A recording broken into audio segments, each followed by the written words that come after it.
Hello and welcome everyone to the Cluster Addons meeting. Today we have an action-packed agenda. No, we don't have much on the agenda. It says a review of actions from last time. So I think we only had one, which was that Lee and I get together and start finding issues in GitHub to track this work.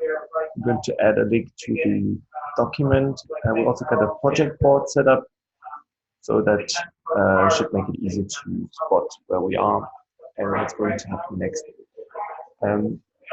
What I did in the project board was to distinguish a little bit between the core add-on operators work, and I left some of the add-on management that would, lead into a different realm. I left those issues off the board. Yes, I guess we can discuss how we organize it, but so far it's all fine. Justin, you also have something to announce, or at least added something to the agenda. Yes, well, we had some mini action items or next steps from last time, which was like merge that work in progress PR, the strawman that we agreed, and get the patch support in, and we did those two things, which is good. So I feel like we're open for business. I guess we could talk about. So we have an example PR in there. We have an example add-on operator in there that I think people can start to kick the tires on and play with and see the many things that we need to do to make it better, including like single shots or one-shot support, or CLI mode, all these things that we've talked about in the past. But I feel like we're now open for business and can start to collaborate on that, discover the shortcomings and things we like. I personally am going to look at fixing up the CLI tool which generates these to make it easier to build these things. Because right now it's, I think it was, the process is currently basically handcrafting, and it is very automatable, and we should make that automated, or have a tool to make it automated. And then hopefully as we can get some more operators going, and then maybe look at integrating them into some other tooling so we can see if they actually work in practice. Awesome. So I don't know if I mentioned this the last time, but my idea was that now that we've got like a basic operator merged, that I was going to sit down and write a little bit of documentation, just explain the general approach and discuss what this operator does. And then, I would give it to you all to review it. But then I would love to reach out to the cluster lifecycle mailing list saying, okay, here's our first milestone reached, give us some feedback, or because we had so much people in the first meeting that we did, that I start reaching out to them again, said, you all had use cases, why don't you get started and tell us how you care. So that was my idea.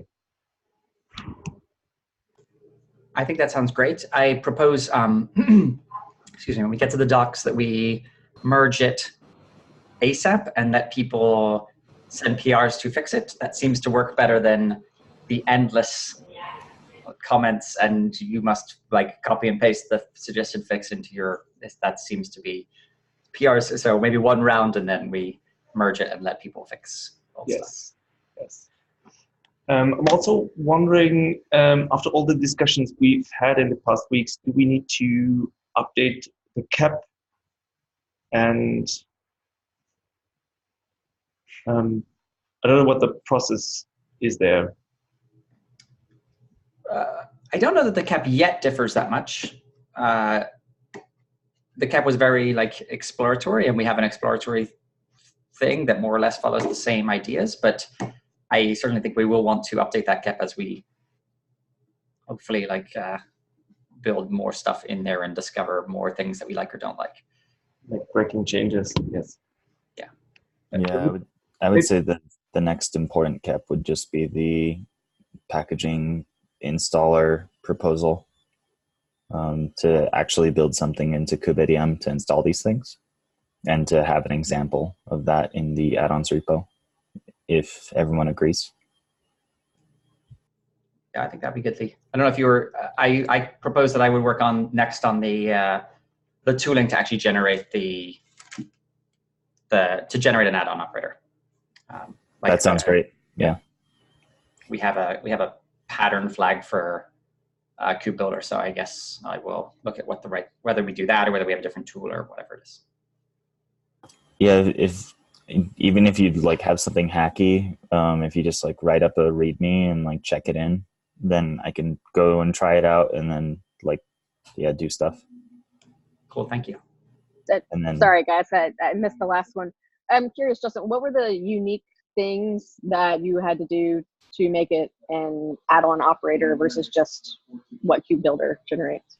Yeah, so like, so Kube Builder stops at like the reconcile function. And so the framework that the library that I don't call it a framework, the library that we're using lets you basically load a YAML manifest, apply some transforms to it, and then kubectl apply, soon to be server-side apply, that manifest. So it essentially provides an implementation of that reconcile and the reconcile function. The way we did that, though, was to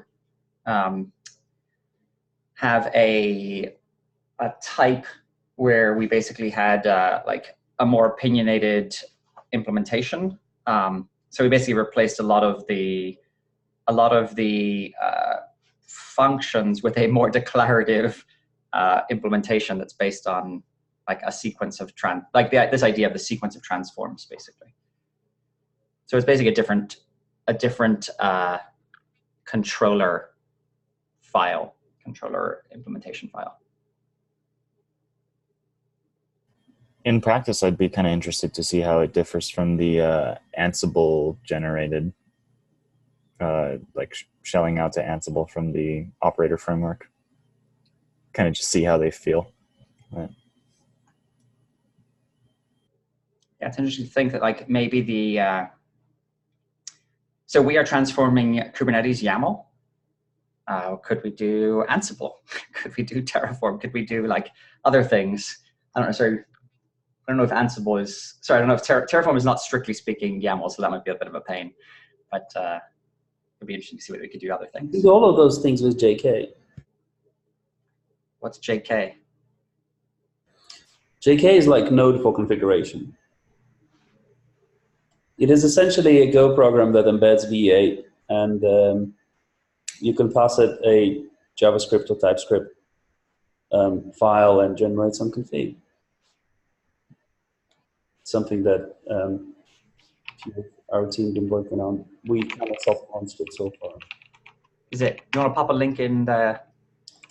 Daniel just did in. Oh, perfect. I think you just mentioned embedding V8 in Go and shelling between, like, doing RPC between them, and like Justin's like, what? Yeah, I just mentioned because you said about all things YAML, all things whatever. So yeah, JK does have some examples of how you can use it to do Terraform. It also has a thing where you could just sort of, well, it has an implementation of a subset of customize as well. So there are a few things. We haven't got all of the documentation in place just yet, but there's been a soft, I guess we could count it as soft launched. We also have Q from Google, right? In a similar problem-solving space. Oh, the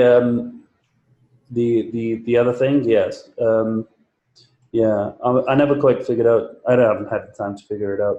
I think the idea of JK is like it's using an existing language that is well understood. Obviously, it's also well understood that not everybody likes JavaScript, but you can use TypeScript or one of the other options. And yeah, I mean, everybody, should like TypeScript, right? Yeah, it's Just anyway. If we can support an ecosystem where people build their operator backends in whatever configuration language they want, then that could be a really good thing. I have a hard time imagining at the moment that we would be able to do anything more than kind of the proposed customize for the installation portion at the moment.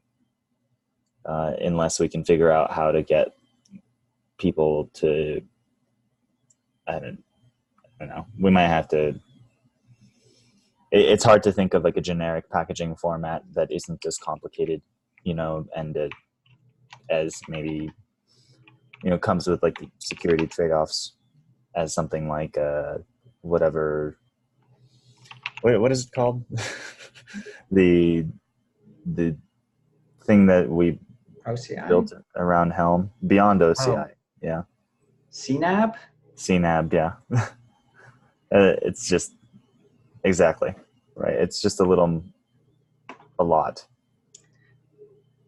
Yeah, I think. But I mean, it's generic, you know, it's a thing, it's an artifact, you know, you wrap it in, it's implement CNAB, and there you go.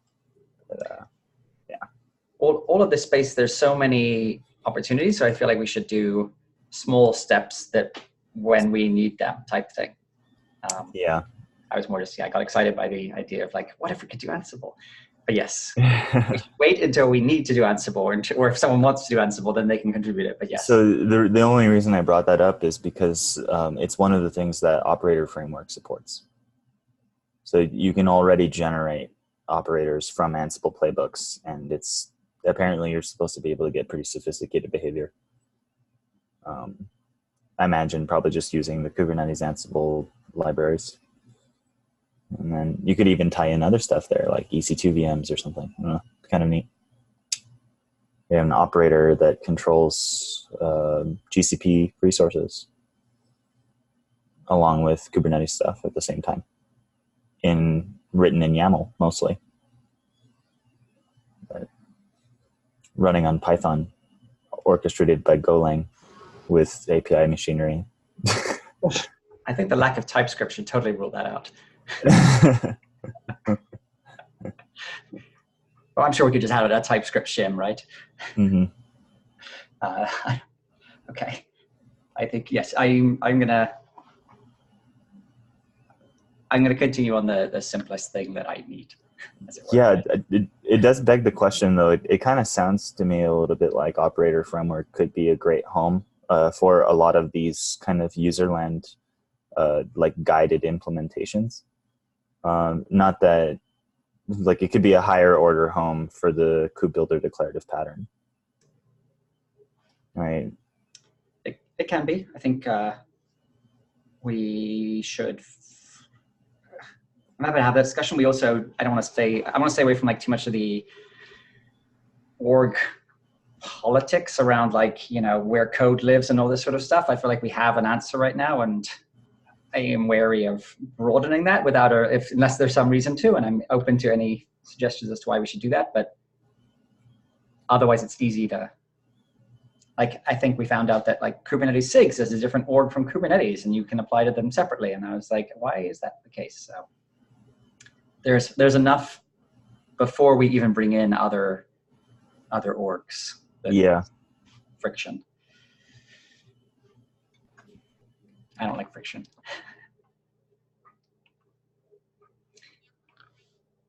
It sounds like we have things that we want to be working on, though, in the short term.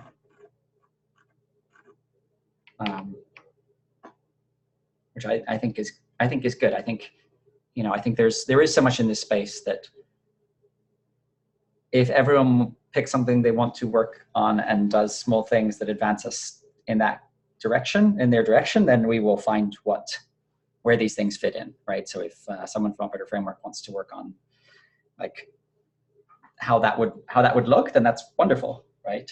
I think that's great. And there's nothing that says that we have to build everything in the orgs that we are currently working in, but I think we should build something in the orgs that we are working in. But yes, if someone wants to build an operator or an implementation of managing add-ons that uses a completely different language in another repo, that is absolutely fine. Like that is, hopefully they will follow the same patterns and we can all work together on the patterns, which I think are more important than the language.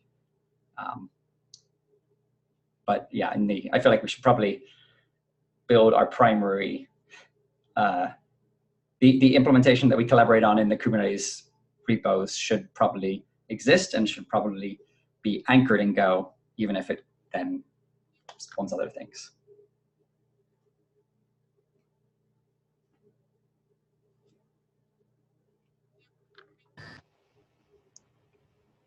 Sounds good.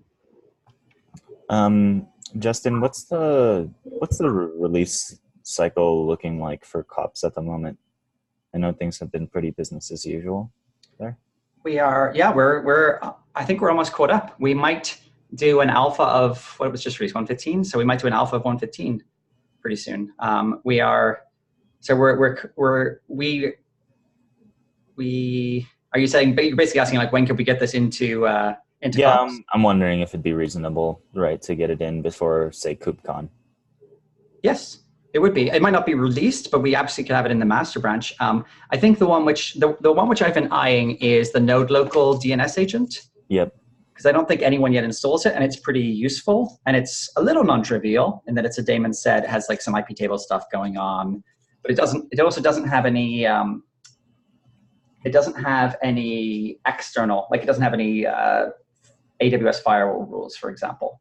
Yeah, it's pure like inter-cluster infrastructure. Yeah, but it is also a little it's a little confusing because it sort of intercepts the kube DNS IP. So it's a good one. Mm-hmm.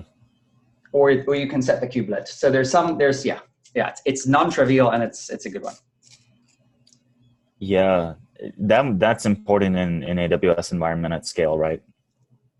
Yeah, from my understanding, something about request rates and MUSL. Yeah, I don't think it's specific to MUSL. Yeah, I think there are workarounds that are available on glibc that are not available on other libcs. Yeah, it doesn't like I think there's like an option called request once or something like that doesn't get parsed in MUSL, and then that ends up like amplifying if you can't use that as a mitigation. So I think that would be a great one in terms of like a nice carrot for kubeadm and for COPS. I think that would be a good one, and it's additive. So I think it would be good from that. It's currently additive. So if we're fast enough, we can get it in there before COPS and kubeadm add it. Yeah. So don't go adding it right now. Unless you want to do it as an operator. But yes. Yeah, I would say that's I haven't heard of anybody taking interest in bolting that into kubeadm at the moment. When it was brought up, Tim pinged me, I think because of the work on add-ons, and nobody else seemed to chime in. So we will probably be the people to do that, which hopefully people will then, it'll make them go try the stuff, right? And I think that would be great because also then we'll like start to see, what is the pushback on operators as a whole, like Ilya's point about like, I want to run it once and then, not have an ongoing process for the Raspberry Pi scenario or just security or whatever it is. Like those sort of things I think are going to be great feedback, which we won't really get until we actually integrate it with tools. So, and yeah, I mean, there's other kind of important projects in that portion of the ecosystem that are focusing on minimalism, like K3S, pronounced Kates. But that's what? have you seen Rancher's K3S? Yeah, but it's not Kubernetes, so. Yeah, I mean, if they end up using the add-on stuff, right, and like it could be a good, I don't know, it might be a little much for their project, but they do have a fancy installer, so. Okay, maybe the supports rootless. Yeah. So we'll have rootless add-ons. I don't know if that would really work for most of the things, but Yeah, I think if we get them into the Kubernetes installation tools, I think that would be great. All right, we'll start to see some of the real issues. Yeah. Want to note this work down somewhere, or this is later steps anyway? I'm just kind of trying to satiate my curiosity with regard to like how much like implementation like buy-in and gusto we're feeling as like participating members of installer maintenance, right? So it's like if like KubeADM, Kops, and EKS Cuddle can sit in a room and say, hey, like if we put together a POC that seems reasonable, we could usher in, you know, some of the support for the tooling in the next 4 months, you know, kind of thing. Just having that unification across 3 pretty different projects in the ecosystem with different incentives and user bases is something that you can really point to being quite successful, I would say. I think that's right. And I think like, you know, like we've spoken to people and they're here to stay, and everyone is, I guess, enthusiastic in theory with some caveats. And I feel like until you actually give them something, like you never really know like you never really can predict all the problems that are going to pop up. And we know there will be some. And I think, yeah, I think it's a great goal to, I don't think it will happen in the next 2 weeks, but I think to work towards the idea that we have a node local DNS agent that's as a proposal that we could say like, hey, Kops, hey, EKS Cuddle, hey, KubeSpray, hey, KubeADM, like try this for node local DNS agent and see what you think. Let us know why it doesn't work. Like Ilya will probably say, like, I need one-shot mode or CLI mode, but we can see. We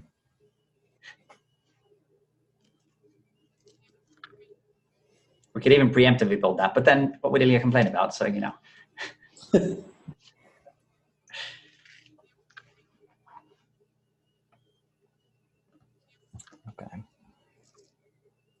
But actually, I think that's a good thing to aim towards. So like if we think about when we're building things, are we building things that help us get there, right? So like, is my generator helping? It's helping, but maybe I could just bypass it, but I don't know. I could just build it manually again, but I feel like, so it's a question mark for me. But yeah, like, are we building things that get us closer to that goal?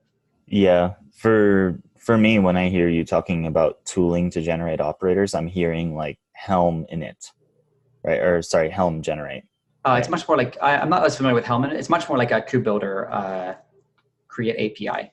Yes, but like to somebody who just wants to create something, you know, from outside of the Kubernetes ecosystem, they need to come and learn all of this stuff. You are reducing the complexity needed in order to understand how to build something rather sophisticated.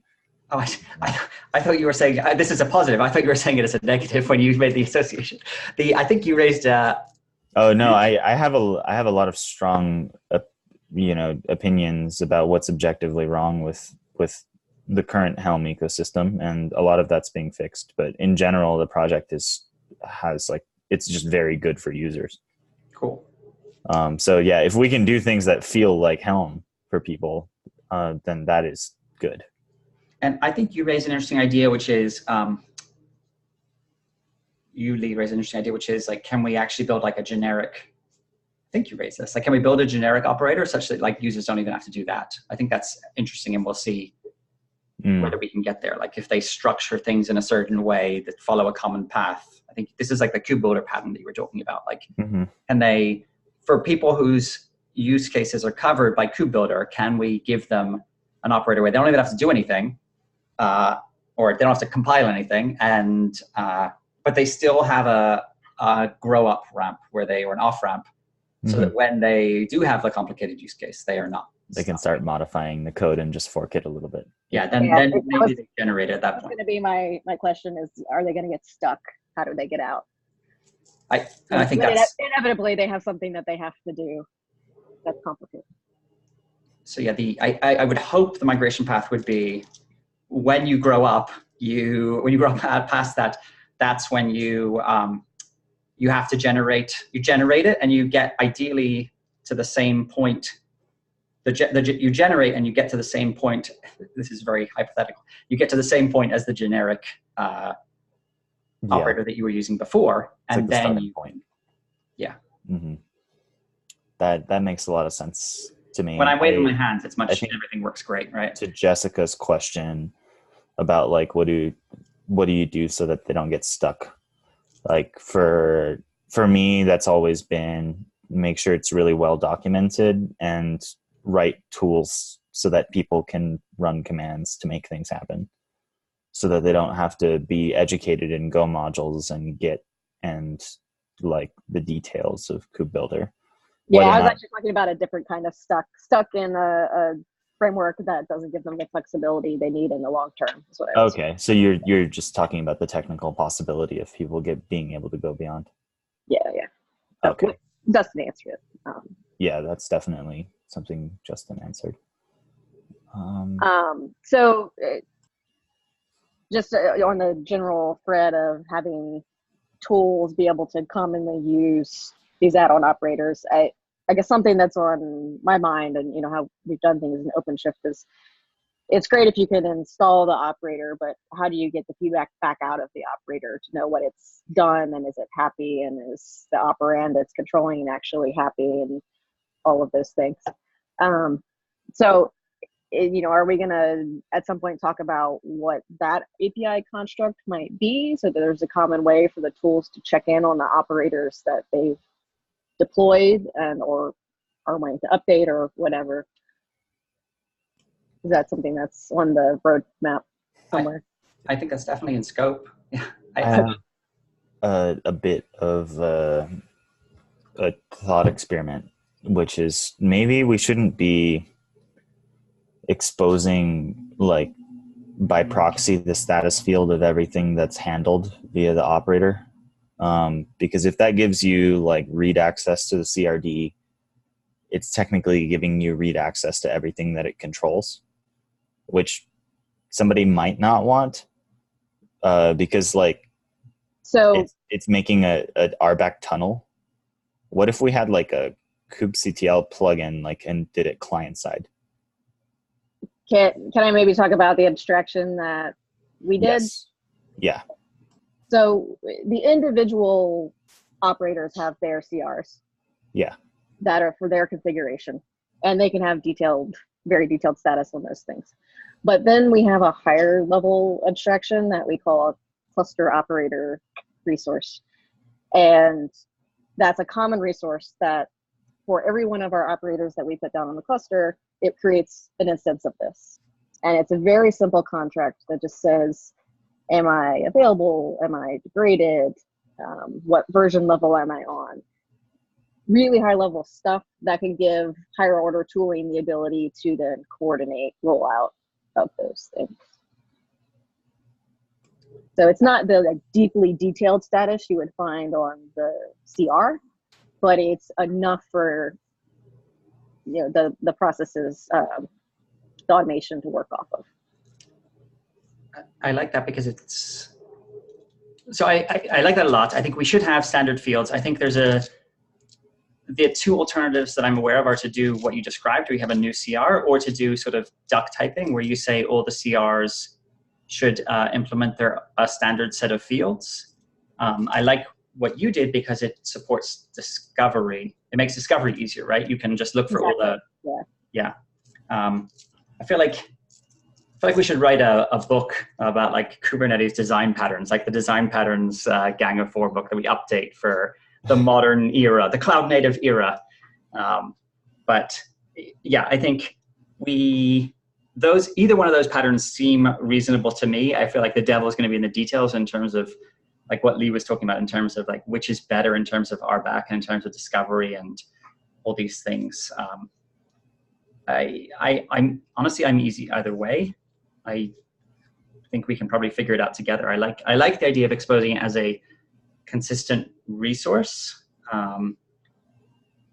Yeah, and just to echo that, I like the standard fields reporting on generic health of operators and their versioning state, and whether or not they have converged, or like that makes perfect sense. And I think that what Jessica is talking about from operator lifecycle manager, I believe, is like a good way to do that. Or as well, just having the standard fields and then like collecting the CRDs together and then listing them if they meet some criteria. But so I guess just what I was talking about with the whole RBAC tunneling thing is the more detailed statuses of all of the sub objects, which is, it seems like that would be like porting the status fields and then proxying them and like duplicating them into the custom resource of the operator seems to me like something you would not maybe want to do. But instead maybe just having a list of this could also be a standard field, like a list of fully qualified API names. And then we could have tooling on the client that could then give you the status, right, of all of that stuff through owner-refs or whatever. I also think we should have that tooling that is aware of owner-refs and the aggregation hierarchy, I guess you'd call it. I'm not yet convinced that unless we do something crazy, that there is a massive security risk from exposing those things, because you're still going to have RBAC permissions on whether it's on the CRDs or on the, on the CRs, I guess, or on the, what did you call it, Jessica? Operator or something? The cluster operator. Cluster operator objects. So you're still going to have RBAC on there. I would say that if I have read access to an Istio CR, but I do not have read access for secrets in the kube system namespace, that I should not be able to know whether or not the secret has been provisioned. It's a strong stance. I think we should debate it. Yeah. It's like with any of the security surface stuff, my bias is going to be towards deny access, because you already have the API machinery available to do things for the client. Aggregating that information seems like information leak to me. And I guess it would be okay to have an overall yes, no, but you're saying we shouldn't expose the per component. Yes, no. That's a not unreasonable. I can see that. I think it's reasonable to say that the CR should be updated with status about kind of what's happening as a whole. And it may even be useful, right, to then like have more qualified error messages bubble up there, like if you are adding context. But as far as like, I want to know specific status fields of everything that it's doing. Copying those things in is an efficiency thing and a security issue, in my opinion. So that kind of detailed status reporting, I believe, should probably be on the client. I think you're making I think that's a good argument. I think consider me considerably more convinced. I think, I guess what we want to balance against that is like, is anyone going to consume? So I think we have some prototypes that do that mirroring. Is that of value to anyone, or are the higher level tools just going to consume the overall status? If there's no value and the potential security risk, and we can address like the use case of convenience through like better tooling, then I feel like your case is solid. If there is a use case, then we should think about it. But honestly, I don't know whether any higher level tooling would require more granular permissions. It feels like a sort of like a layering violation. I don't know, Jessica, have you ever encountered anything like that in your work? The point where we need that level of granular information is usually not from the automated tooling. It then is usually at the point of a support case, right? Right. And then you're dealing with an administrator has the access to be able to run a tool that can go gather everything that needs to be gathered. And likely the an overview might not even be sufficient for that case either, because you probably want the full spec and not just and the full status. Yeah. Yeah, and I believe OLM, the UI that they have built, does this for a kind of starting set of common types, if I'm not mistaken. It goes and follows the owner refs, and then shows you like a user interface of all of the objects that are managed and what their states are, and so that. Yeah, but it doesn't do anything more than the person viewing the content has the ability to do. Exactly. So everything runs as that user. Because So it if that just user has uses the access API. to things, then it's fine. Yep.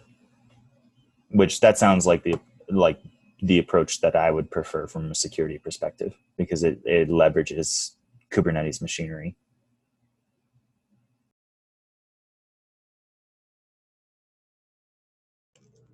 Okay, I think the other thing is we can start with not having the information, which is also easier, or it's easier unless it's already in there, but we can remove it if it's in there. But then, and if the use case arises where we do need that granular information, we can look into it. And I do think that encouraging instead tooling, whether it's, as you say, a kubectl plugin or whatever it is that is able to traverse owner refs or whatever things. I personally think owner refs work well, but I know that others, like I know the application CRD define things a little differently than not relying on owner refs. So again, I propose we start with owner refs and we find out where it breaks.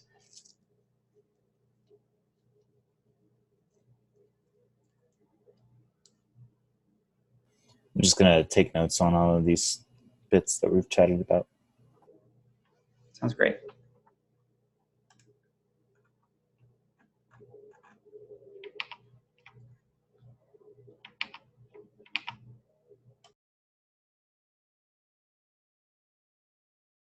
Otherwise, I guess we're at the end of our agenda. Yes, looks like. Is there anything else anyone wanted to see discussed?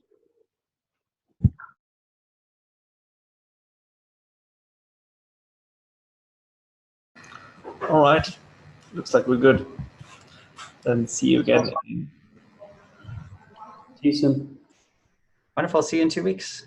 Ah, yes, see you in 2 weeks. Bye. Bye. Thank you.